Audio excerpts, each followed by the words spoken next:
Hey everybody, this is Parody, and today I'll be making a magnetic Yuxin blue 4x4. So this isn't going to be as much as a tutorial as it's just going to be me making it, and hopefully if you watch along you can learn some stuff and maybe make one your own. This is my second version of this. I made one before, used a few different kinds of magnets. Let's test it now and gave that one to my friend Sam. He really likes that one. It's a bit more controllable, and the magnets are a bit stronger than what I'm going to use in this one. So the first step in making a magnetic Yuxin blue, or any puzzle for that matter, is to disassemble it. The easiest way I found to disassemble Yuxin blue is just to pull out those two pieces, and I'm going to put all the pieces I'm not going to use in a bowl, which is all the centers and all the internal edges. So disassemble your puzzle and I'll come right back. Alright, after you've disassembled your puzzle and sorted it down to the pieces that you're not going to use, the pieces that you're going to magnetize, you can set off the pieces you're not going to use to the side, and we're going to start with the first step, which is magnetizing two internal edge pieces together. Alright, so this is probably one of the easier steps, as all you're doing is gluing one magnet into each half of the edge right there and right here, so that when they come together, if you imagine the edges put together, they're going to be on the inside of the edge. So the super glue you use is subjective, but I prefer something like this, which is gel control, where it's more gel and less runny, like just standard crazy glue. And also the magnets I'll be using are 3x1.5 in 52 for the inner layers, and 4x2 in 42 for the outer layers. I got these from gossboys.com. It's a great magnet store, and they have high quality magnets. Alright, so for the first step, what you're going to want to do is first of all choose how you like your magnetic puzzle. If you push it as far as you can, let me get this to focus. You push it as far as you can to the back, it's going to have a stronger click, and if you push it forward closer to the core, it's going to have a more subtle click.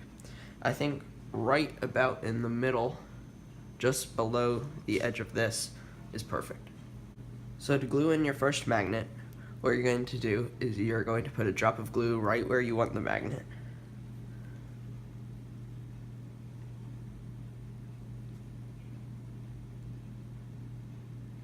Right there.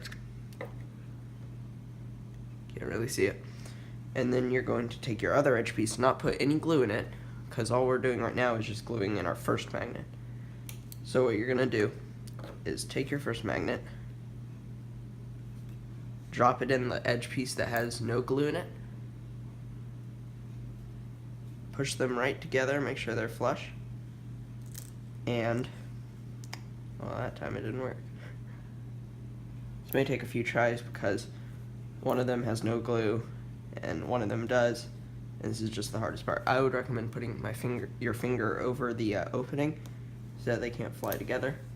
Magnetize them together, and then real quick, I'm going to grab a toothpick, and, well, actually never mind, those flew right to the right spot. Alright, well, I was lucky. I forgot to grab, this is something you'll really want, a toothpick or something like that, so you can move around the glue and the magnet. That I might just happen to get it right on the first try. So you're going to set this off to the side and let it dry for about 1 or 2 minutes.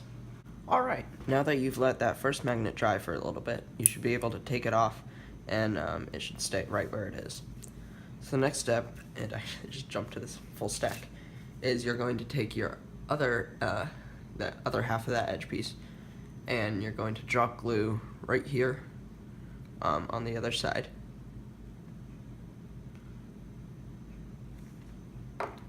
Put it down, and then you can simply square it up and drop a magnet in. You'll want to move the edges around, and then you can leave it for another 1 or 2 minutes. Alright, now that we've let that second magnet dry, we're going to move on to magnetizing the rest of the edge pieces. In order to keep this video a little shorter, I'm more going to just explain what you need to do, and hopefully that should give you enough information to go do it yourself. Basically, if you can imagine, we're going to split apart all these edges, and you'll always have a right and a left with the hook pointing up. And so now we have a right and a left, and we're going to match up a non-magnetized edge half to a magnetized one, and like this. So this has magnet, and this has a magnet. And you're going to put glue here and glue here, drop in a magnet, square it up, set it off for 2 minutes. And every time you do that, you're going to first start with 1, then 2, then 4, then 8, and you're eventually going to get up to the number of magnets you do, so it gets exponentially faster and should only take just under 30 minutes. So after you do that, come back and I'll show you how to magnetize the 3x3 part. That's 2 edges, 4 edges, 8 edges, 16 edges, and that's the 24 edges, all magnetized.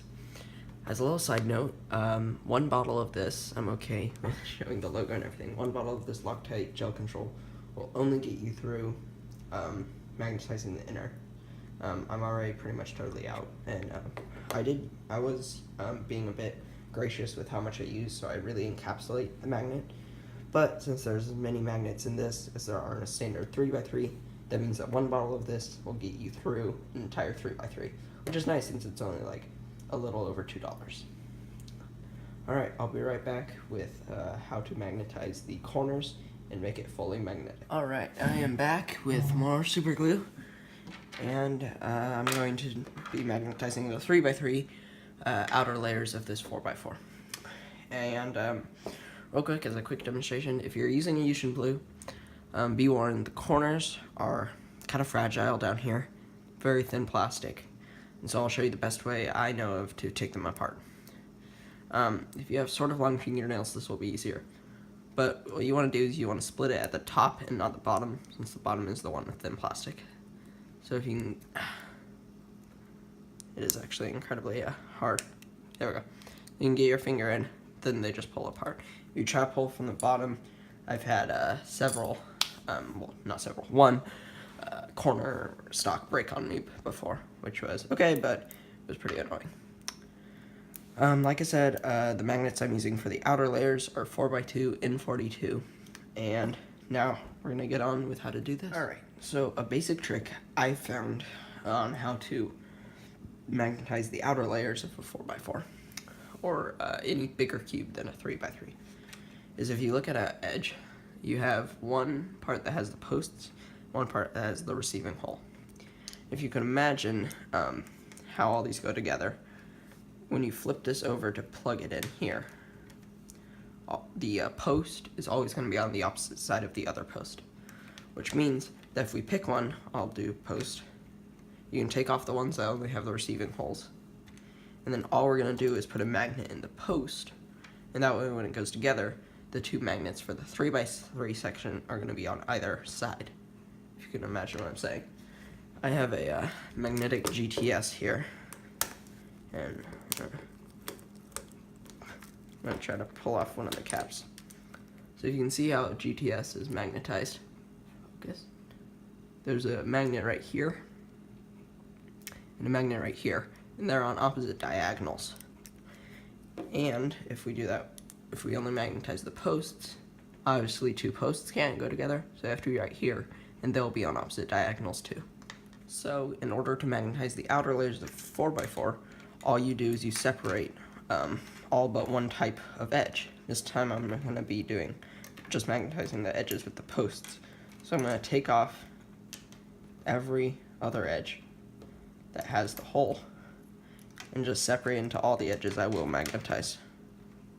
Right. So here we have all the edges I'm not going to magnetize further, and all the edges that I am going to magnetize further. So this is probably one of the more simple parts. Basically all you're going to do is line up a corner third with a edge half, and as you can see, we already have a we already have 2 empty slots, one right here and one right here.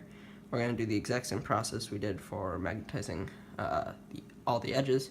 Drop a magnet in here, let that dry, and do that for everything. So basically what you're going to do is put a drop of glue where you want the magnet to be. And put a drop of glue right here after you've snapped these together. Let that dry, and then once you've done that, you can go ahead and use the magnetized corner to do more edges and the magnetized edge to do all corners. And after a bit of trial and error, I've got the first magnet glued in here. It's not glued right here, but just on the corner to get this placement right. And since I didn't use quite enough glue, I'm going to put another drop over this to seal in the magnet and make sure it doesn't move. Now I'll let that dry for just 1 or 2 minutes and I'll be right back. Alright, now that the glue is dried long enough, you can use something like a pair of needle nose pliers. This is a knockoff Leatherman. And you can grab out the magnet from the corner, or the edge, so you can put some glue underneath.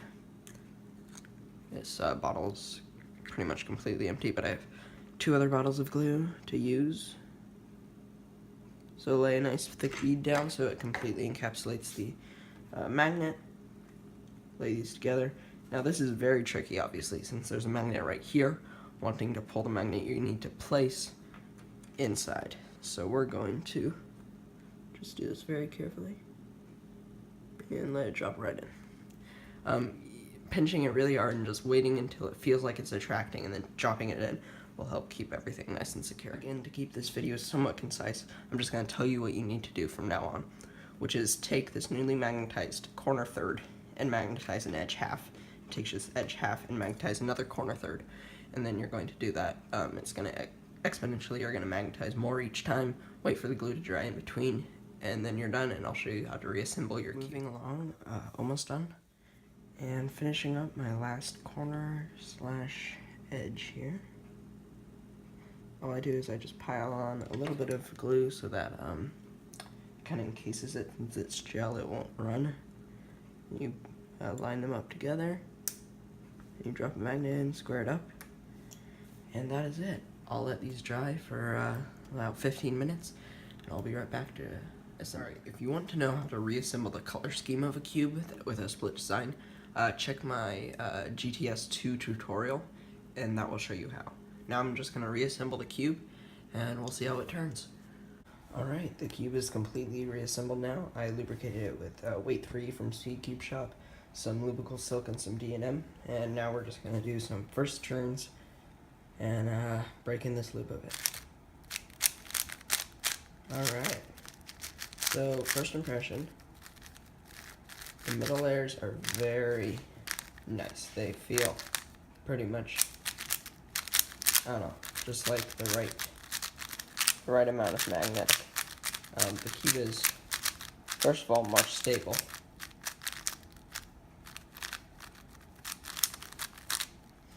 Alright.